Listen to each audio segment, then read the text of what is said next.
கிறிஸ்தவுக்குள் பிரியமானவர்களே, சங்கீதம் 24, 25 சங்கீதங்களின் தியான பகுதிக்காக உங்களை அன்புடன் அழைக்கிறேன். 24 சங்கீதமும் 25 சங்கீதம் தாவீதால் எழுதப்பட்டது என்று தலைப்பு கொடுக்கப்பட்டிருக்கிறது. இது ஒரு பொதுவான காலகட்டங்களிலே பாடப்பட்ட சங்கீதம். ஆனாலும் இதற்கு முதல் ஆரம்பம் தேவை அல்லவா?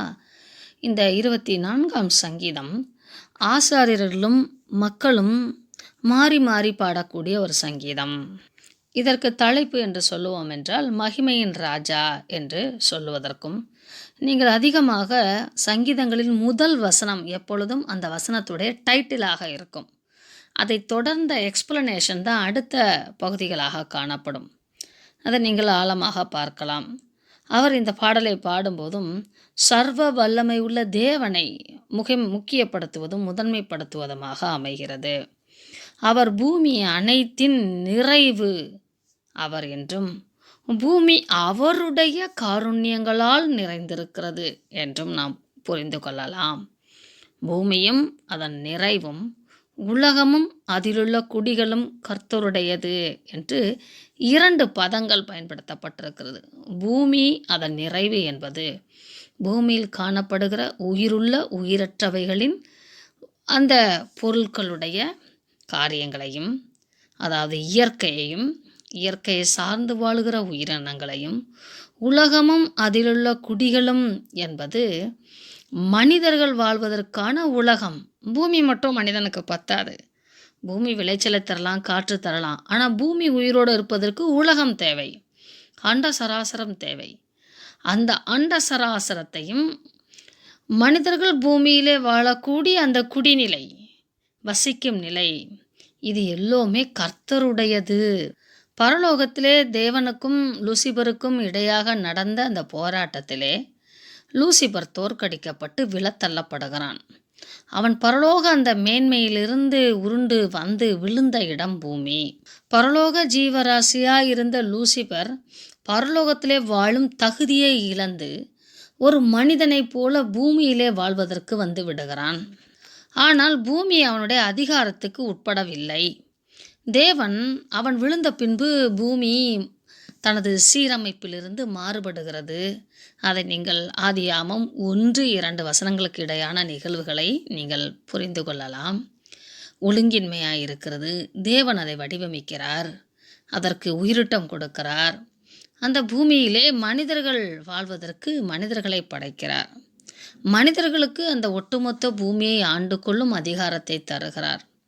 லூசிபர் என்பவன் அண்ட சராசரங்களையும் தேவனுக்கு அடுத்த நிலையிலே வாழும் தகுதியை இழந்து போனான். மிகுந்த மேன்மையான பொறுப்பை இழந்து போனான். இப்பொழுது அவனுக்கு பொறுப்புகள் ஒன்றுமே இல்லை.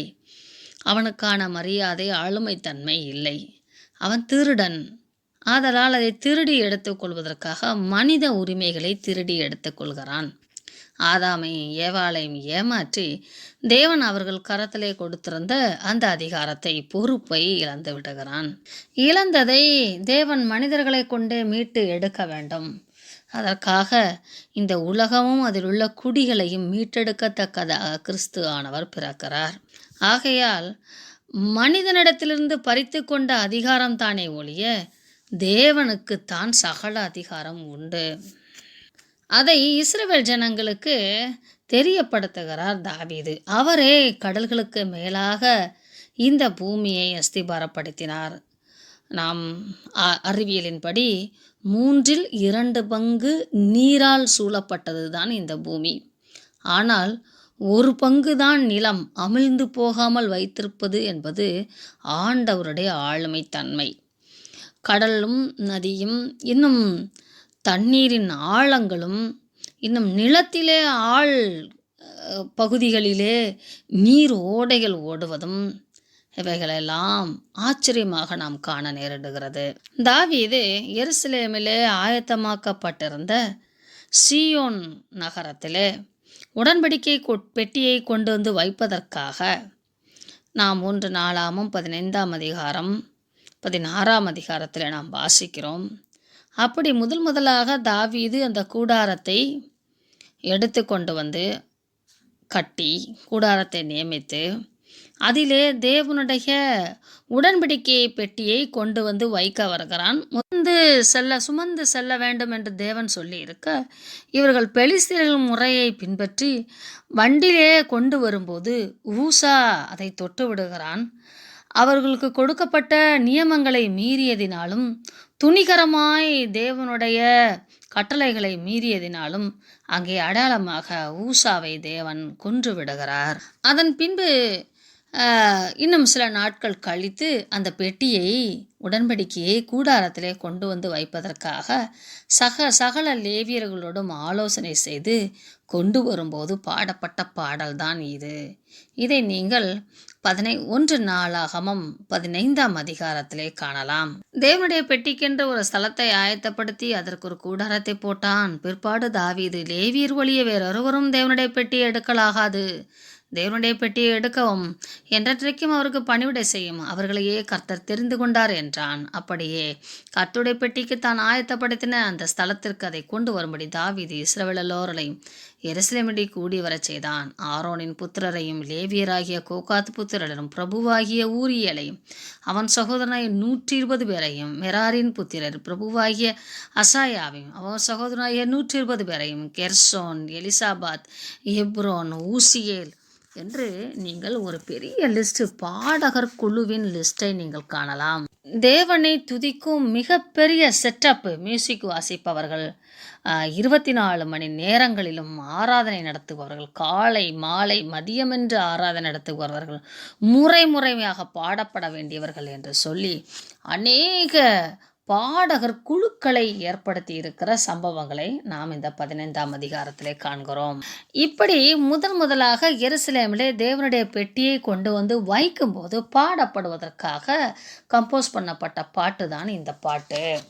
இதில் நீங்கள் பார்க்கும்போது ஆசாரியர்கள் முதலாவது ஒரு வரியை பாடுவார்கள்.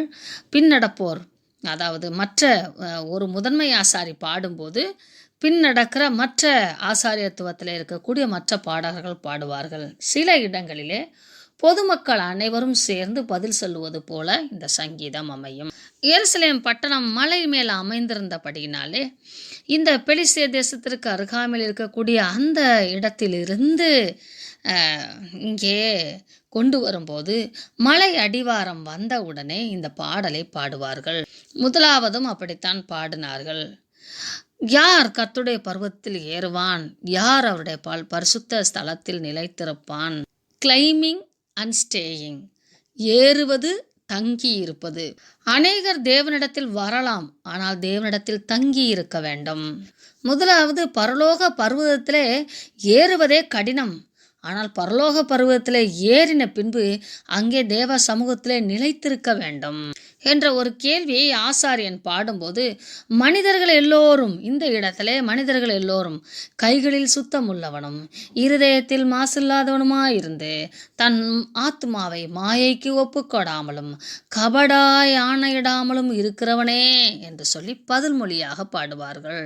இருதயத்தில் மாசில்லாதவன் என்றால் உள்ளொன்றும் புறமொன்றும் இல்லாமல் ஃப்ராங்கா, எஸ்னா எஸ், நோனா நோ என்று ஒரு ஸ்ட்ரெயிட் ஃபார்வர்டா, ஒரு நேர்முகத்தன்மையோடு வாழக்கூடியவர்களாக இருக்கிறவர்கள். அவருடைய இருதயத்தின் எண்ணமும் செயலும் ஒன்றாக இருக்கும் என்று அர்த்தம். அவன் தன் ஆத்மாவை மாயைக்கு ஒப்புக்கொடாமலும் என்றால் அழிந்து போகிற பொருட்கள் மேல் ஆசை வைக்காதவனாகவும், இந்த அழிந்து போகக்கூடிய பூமியின் பொருட்களுக்காக பொய்யாய் ஆணையிடாமலும் இருக்கிறவன் தான் கர்த்தருடைய சமூகத்திற்கு சென்று அவருடன் தொடர்ந்து வாழ முடியும் என்று 4 குறிப்புகள் கொடுக்கிறது. செயல்கள், சிந்தனைகள், நோக்கங்கள், சொற்கள் ஆகிய இந்த 4 காரியங்களிலே, கிரியையிலே, செயல்பாட்டிலே, நம்முடைய ரெஃப்ளெக்ஷன் உணர்வுகளிலே இதை நாம் பிரதிபலிக்க வேண்டும். மக்கள் எல்லோரும் இந்த 4ஆம் வசனத்தை பதிலாய் சொன்ன பின்பு ஆசாரியன் அவர்களை ஆசீர்வதிப்பான். அவன் கர்த்தராலே ஆசீர்வாதத்தையும் தன் ரட்சிப்பின் தேவனால் நீதியையும் பெறுவான் என்று அவன் ஆசீர்வதிப்பான். இதுவே அவரை தேடி விசாரித்து அவருடைய நாமத்தை, அவருடைய சமூகத்தை நாடுகிற யாக்கோப்பு என்றும் சந்ததி என்று சொல்லி பாடகர் குழுக்கள் சொல்லி அதை ரிப்பீட்டடாக பாடுவாங்க. அந்த சென்டென்ஸை அதைத்தான் சேலா, ரிப்பீட் என்று போடப்பட்டிருக்கிறது. இதை மலைகளிலே ஏறும்போது தொடர்ந்து ரிப்பீட்டடாக பாடிட்டே வந்துட்டு அந்த வாசல் அருகே வந்தவுடனே தேவனுடைய பெட்டியை உள்ளே கொண்டு செல்வதற்காக திரைச்சீலைகளுடைய கயிறுகளை பிடித்து இழுப்பார்கள். அந்த கூடாரத்தின் கதவு என்பது திரைச்சீலையினால் இருந்தது. அந்த மகிமையான பிரதிஷ்டைக்காக ஆசாரியன் சொல்லுவதுதான் இந்த வார்த்தை. வாசல்களே உங்கள் தலைகளை உயர்த்துங்கள், அநாதி கதவுகளே உயருங்கள், மகிமையின் ராஜா உட்பிரவேசிப்பார். பாடகர் குருக்கள், யார் இந்த மகிமையின் ராஜா? அவர் வல்லமையும் பராக்கிரமுள்ள கர்த்தர், அவர் யுத்தத்தில் பராக்கிரமுள்ள கர்த்தர் தாமே. திரும்பவும் ஆசாரியன் பாடுவான், வாசல்களே உங்கள் தலைகளை உயர்த்துங்கள், அநாதி கதவுகளே உயருங்கள், மகிமையின் ராஜா உட்பிரவேசிப்பார். ஒட்டுமொத்த இஸ்ரவேல் கூட்டம் முழுவதும் ஒன்றாய் சேர்ந்து, யார் இந்த மகிமை ராஜா? அவர் சேனைகளின் கர்த்தரானவர், அவரே மகிமையின் ராஜா என்று திரும்ப திரும்ப வேற வேற டியூனில் ரிப்பீட்டடாக ஹை பிச்சு போக வரைக்கும் பாடுவாங்க. இன்றும் கூட நீங்கள் யூடியூப்பில் இஸ்ரவேல் ஜனங்கள் ஆராதிக்கிற பாடல்களை நீங்கள் கேட்கலாம்.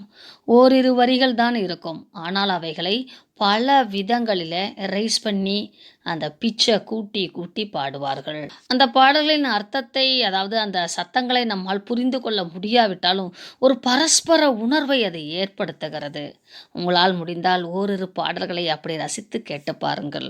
இந்த பாடலிலே இயேசு கிறிஸ்துவானுடைய மரணம், அவருடைய பிறப்பு, மரணம், பாடுகு, மரணம், உயிர்த்தெழுதல், பரலோக பிரவேசம் அத்தனையும் அடங்கி இருக்கிறது.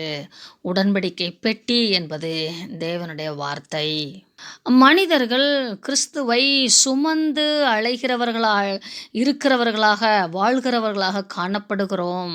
அதிலும் விசேஷமாக தேவனை தொழுது கொள்ளுகிறவர்கள், தேவனை ஆராதிக்கிறவர், தேவனுக்கு பணி செய்கிற லேவிய கூட்டமாக, ஆசாரிய கூட்டமாக நாம் இருக்கிறோம். மாட்டு வண்டியிலே எடுத்து செல்வது என்பது நமக்கும் தேவனுக்கும் தொடர்பில்லாத ஒரு உறவு நிலையை காட்டுகிறது. தோளிலே சுமந்து செல்வது என்பது உறவு நிலையின் ஆழமான ஆதிக்கத்தை வெளிப்படுத்துகிறது. நமது பேர பிள்ளைகளையோ நமது பிள்ளைகளையோ தூரத்திலிருந்து பார்க்கும் போதும் சந்தோஷம் உண்டாகும்.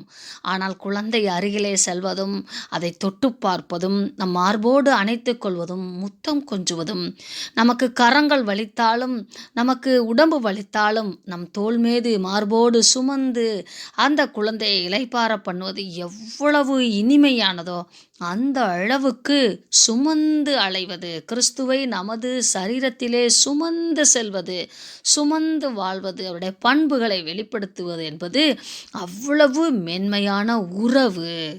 சங்கீதம் 25ஆம் அதிகாரம். தாவீது ஒருவேளை இந்த கூடாரத்திலே கொண்டு வந்து ஆண்டவருடைய உடன்படிக்கை பெட்டியை வைத்த பின்பு அந்த தேசம் அவனுக்கு ஆசீர்வாதத்தை தர வேண்டும் என்ற ஒரு பயம் இருந்திருக்கலாம். அதற்காக தமது தேசத்திற்காக நாங்கள் செய்த வழிகள், நாங்கள் செய்கிற காரியங்கள் உமக்கு பிரியமானதாக இருக்க வேண்டுமே என்று சொல்லி அவன் பயந்து ஒரு விண்ணப்ப பாடலாக இந்த பாடலை எழுதியிருக்கலாம். இந்த பாடல் அக்ரோட்டிக் முறையிலே எழுதப்பட்ட ஒரு கவிதை நடை பாடல் என்று சொல்லப்படுகிறது. 22 எழுத்துக்கள் உடைய இந்த எபிரேய எழுத்துக்களை முதன்மையான எழுத்துக்களாக கொண்டு இந்த பாடல் வடிவமைக்கப்பட்டிருக்கிறது. அதனுடைய கூட அந்த 22 எழுத்துக்களையும் ஒன்றாக இணைத்து வாசித்தால் ஒட்டுமொத்த மேசியாவுடைய காரியங்களை, இந்த யெகோவா என்று சொல்வது போல ஒட்டுமொத்த மேசியாவின் காரியங்களை வெளிப்படுத்தக்கூடிய ஒரு சொல்லாக அமைகிறது. நீங்கள் புரிந்து கொள்வதற்காக இது எபிரேய மொழியிலே இதை நாம் படிக்காததனாலும் அதை குறித்தான ஒரு விளக்க வரையை இங்கே கொடுப்பது கடினம்.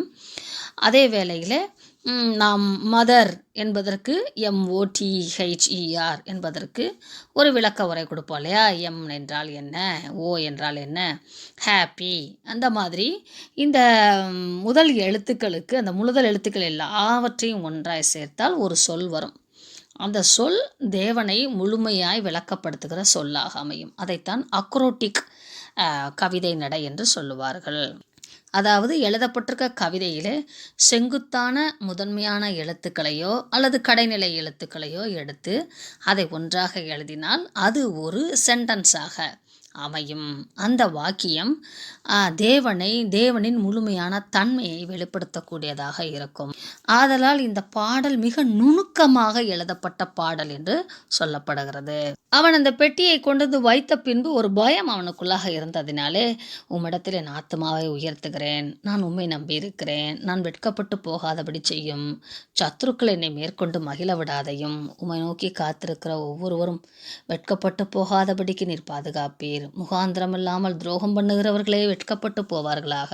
உம்முடைய வழியை எனக்கு தெரிவியும், உம்முடைய பாதைகளை எனக்கு போதித்தரலும், உம்முடைய சத்தியத்திலே என்னை நடத்தியறலும், என்னை போதித்தரலும், நீரே என் ரட்சிப்பின் தேவன், உமக்காக நான் நாள் முழுவதும் காத்திருக்கிறேன், உம்முடைய இரக்கங்களையும் உம்முடைய காருண்யங்களையும் நினைத்தரலும், அவைகள் அநாதி காலம் முதல் இருக்கிறதே என்று சொல்லி அந்த நாட்களிலே உடன்படிக்கை பெட்டி தன்னுடைய எருசலேமிலும் சீயோன் பர்வதத்திலும் வந்து வைக்கப்பட்டபடினாலே அவன் மிகவும் கவனமாக இந்த ஜெபத்தை ஏறெடுக்கிறான்.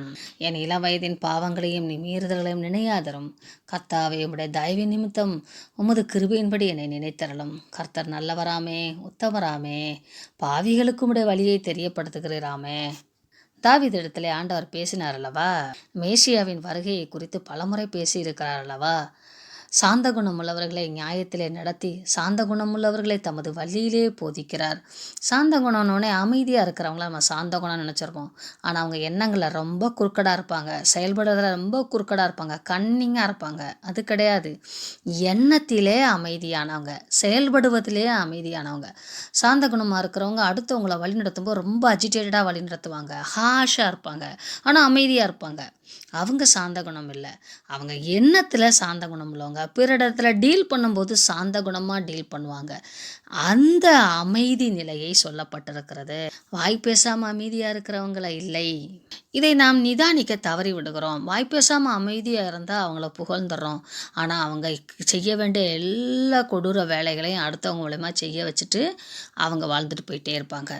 உண்மையான சாந்த குணம் உள்ளவங்க என்பவங்க பிறரை மிக கவனமாக, கண்ணியமாக, நேர்மையான முறையிலே, அன்பான விதத்திலே வழிநடத்துகிறவர்களாய், உயர்த்துகிறவர்களாய் காணப்படுவார்கள். கடிந்து கொண்டு பழி தீர்க்கிறவர்களாய் காணப்பட மாட்டார்கள். 10ஆம் வசனம் தான் இதற்கு ஆதாரம். கர்த்தருடைய உடன்படிக்கையும் அவருடைய சாட்சிகளையும் கை கொள்ளுகிறவர்களுக்கு அவருடைய பாதையெல்லாம் கிருபையும் சத்தியமானவைகள். இந்த உடன்படிக்கை பெட்டி இங்கே வந்த சூழ்நிலையில தான் இந்த சங்கீதத்தை அவர் எழுதியிருக்கிறார்.